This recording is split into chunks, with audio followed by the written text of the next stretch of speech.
Boa tarde para você que acompanha a NBR, a TV do Governo Federal. Hoje o presidente Jair Bolsonaro voltou a despachar aqui do Palácio do Planalto após um procedimento cirúrgico para a retirada de uma bolsa de colostomia que aconteceu em São Paulo.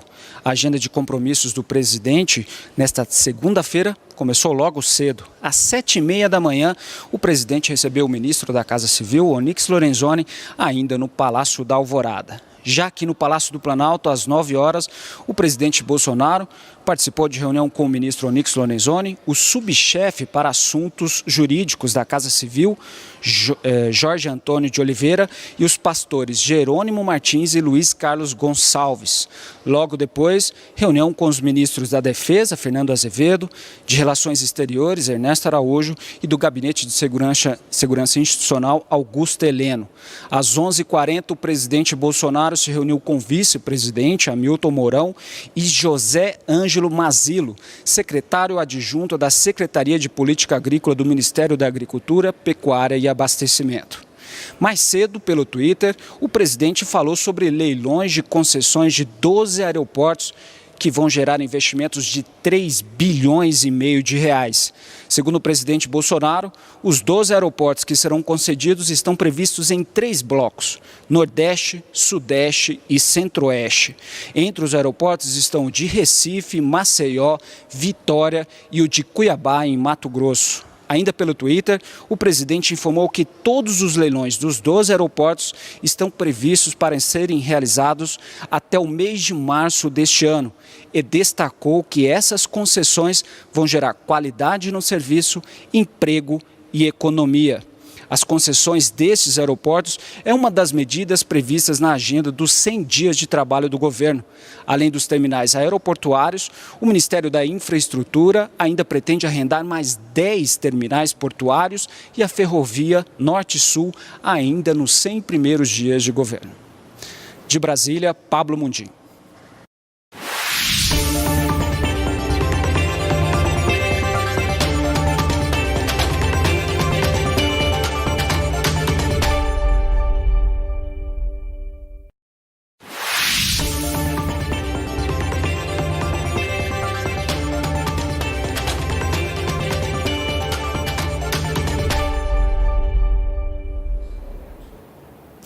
Olá, bom dia para você que acompanha a NBR nessa manhã de segunda.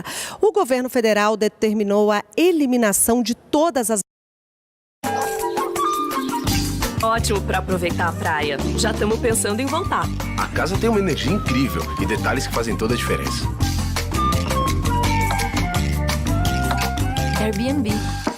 Pode entrar.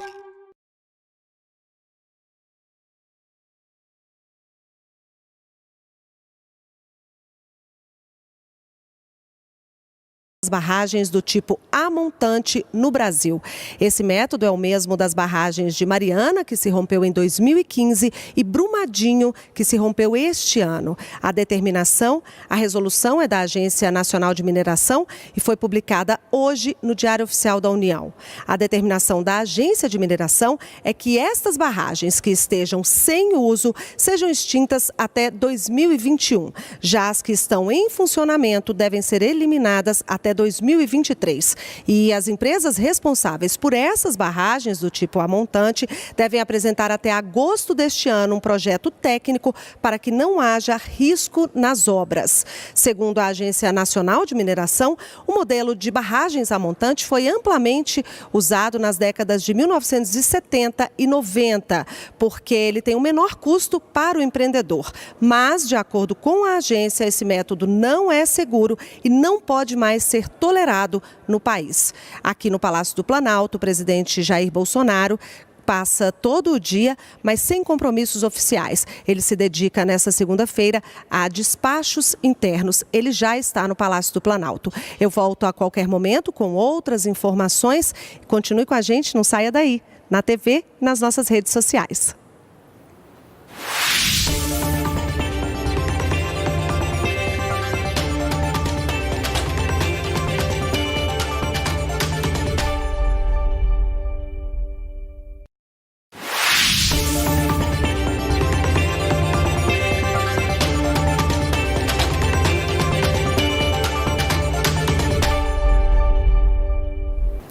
Olá, boa tarde para você que acompanha a NBR, a TV do Governo Federal. Hoje à tarde, aqui em Brasília, o ministro da Infraestrutura, Tarcísio Freitas, assina 2 contratos de investimentos portuários. O primeiro, às 3 da tarde, é o contrato de arrendamento do terminal de cargas líquidas no porto de Santarém, no Pará.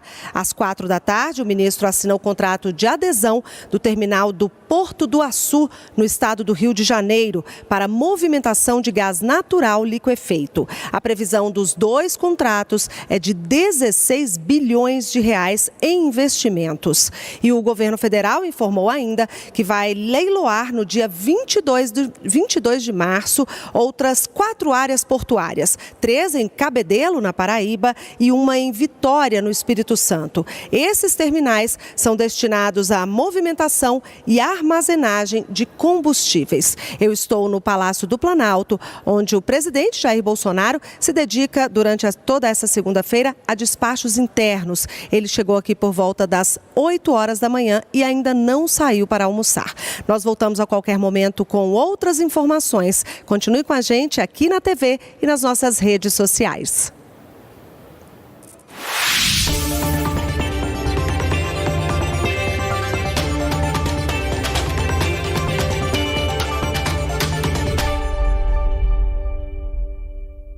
Evento para falar sobre o projeto de lei anticrime, oportunidade de conversar com a magistratura estadual, federal.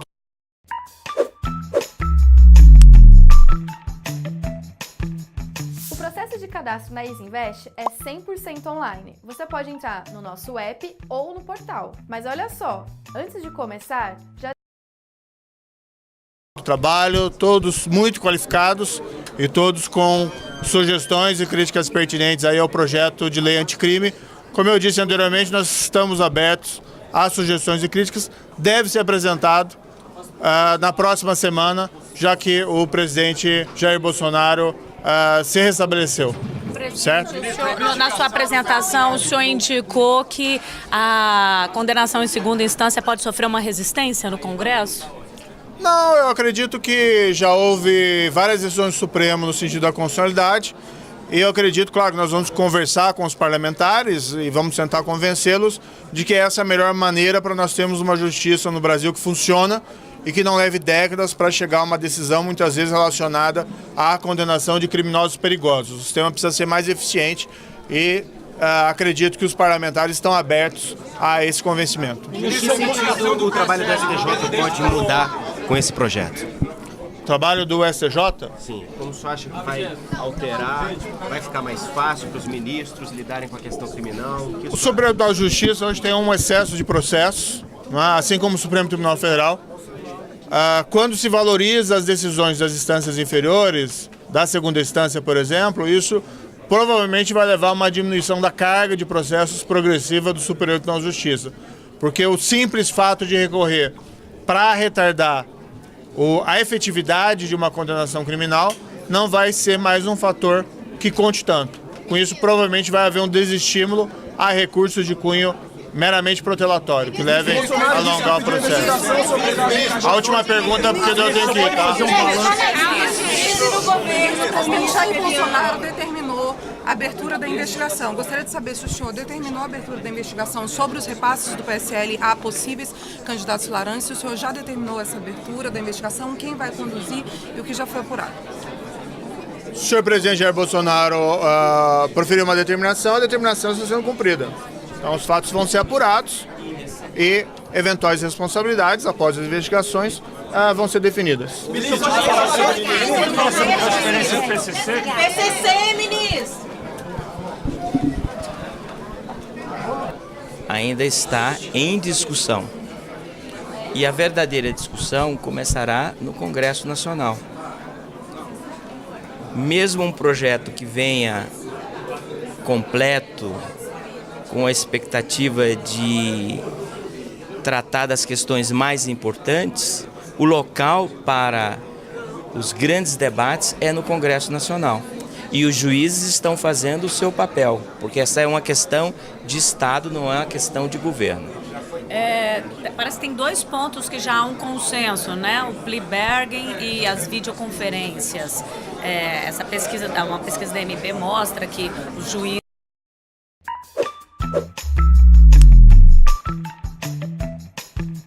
Afinal, o que é o Tesouro Direto? O Tesouro Direto é um programa que facilita você, pessoa física, a investir nos títulos do Tesouro Nacional. Simplificando, é uma das maneiras que o Estado se financia, pegando dinheiro emprestado com você e outras instituições financeiras. É o título de renda fixa mais acessível do mercado. Se você quiser saber mais sobre renda fixa, então clica nos vídeos aqui em cima. Mas se quiser saber sobre Tesouro Direto, continua na nossa playlist.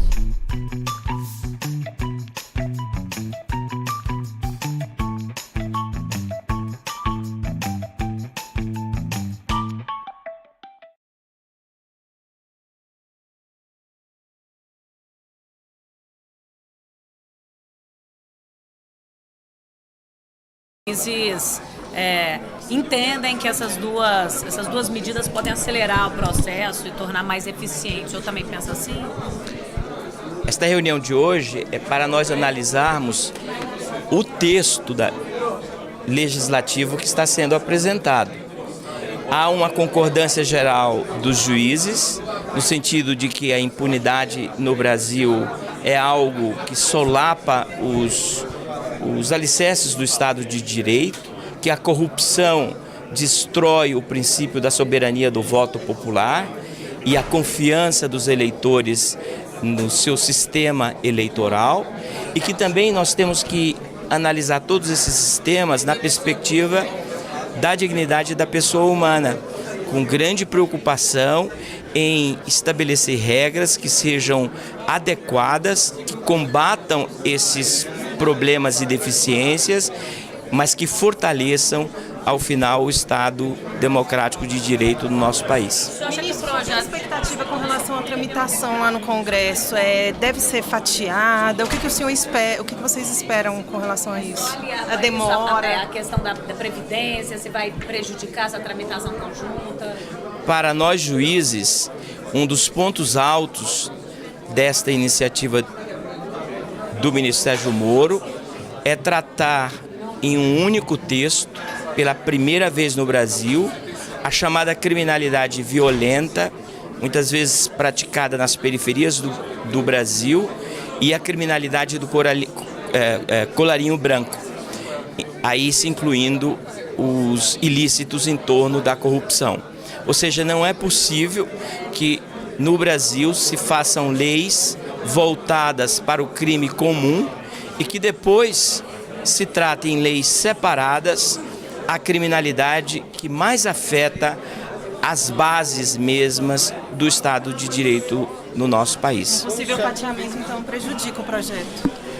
Um possível fatiamento prejudica o simbolismo deste projeto, que é conectar aquilo que na prática está conectado. Ou seja, o crime organizado alimenta a corrupção e a corrupção alimenta o crime organizado. A corrupção destrói a credibilidade das instituições, inclusive as instituições policiais, do Ministério Público, da magistratura e a própria forma como a população vê as suas instituições. De que maneira os recursos meramente protelatórios atrapalham o andamento do Superior Tribunal de Justiça e de que forma esse projeto pode ajudar? Os recursos são absolutamente necessários, porque no Estado de Direito nós não queremos condenar e nem podemos condenar quem é inocente. Mas há recursos que são apenas protelatórios e que visam não resgatar a verdade, que eventualmente tenha sido perdida no julgamento anterior, mas levar à prescrição e, portanto, à não punição, à negativa do próprio direito. Ministra, fez a Justiça Eleitoral. Belém conta com a tradição da UNAMA. Rio Branco, Porto Velho, Boa Vista e Marabá também. Com a graduação à distância UNAMA, Dom Eliseu. De não conseguir julgar os crimes mais graves, o que o senhor acha? Essa separação é bem-vinda na Justiça Eleitoral? Há crimes eleitorais que, pela sua gravidade como Caixa 2, penso eu, devem integrar não a legislação eleitoral, não leis esparsas, mas o coração do direito penal brasileiro, que é o Código Penal.